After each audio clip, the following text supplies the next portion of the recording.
Hello, and welcome to this short video covering an example of calculating the resistance of a group of resistors.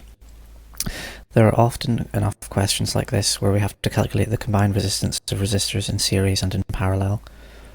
Although there are more resistors than there usually are in a GCSE question, taking an ability to an extreme, beyond where we are expected to use it, is one way of making the level we do have to perform at seem easier by comparison. So how would we find the resistance of this group of resistors?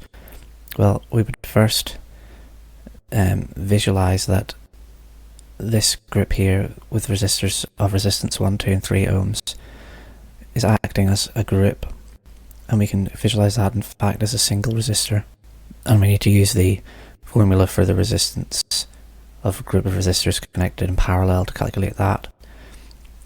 Then we do the similar exercise for this group of 5 resistors, and then this one is just 9 ohms here, and we'd use the formula for them connected in parallel for these two here, and then we would have the resistance of this group, the resistance of this group, the resistance of this group, and the resistance of this group.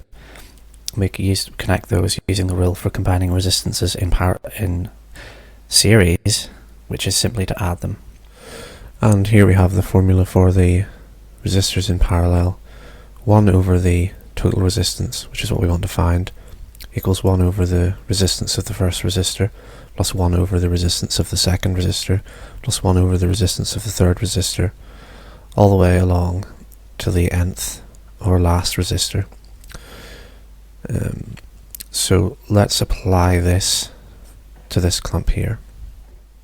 Okay, so we have 1 over 1, because this is resistance, this first one is 1 ohm, 1 over 2, because the resistance of this one is 2 ohms, 1 over 3, all added together, which is 11 over 6. And at this point, it's very important to remember to take the reciprocal of this, because this is 1 over R total, not R total, and it's very, very easy to forget to do that. Alright, so that's 6 over 11. And now we'll apply that same approach to the second group of resistors. And now that you've seen the approach we're taking, you could consider pausing the video now and trying to calculate your way to the final answer, and then check and see if we got the same thing.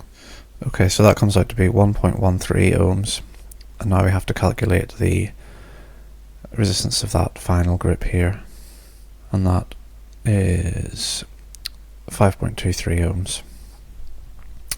Okay, and then finally we just have to calculate the resistance of the whole group, and that's simply, we now add consider this as one resistor of resistance 6 over 11, this one as a resistor of resistance 1.13, and this as a resistance of 5.23, and add those all together along with this 9. Okay, and then that comes out to be 15.9 ohms. So I hope you find that useful. In a future video, and perhaps we will derive this formula. But that's all for now. Goodbye.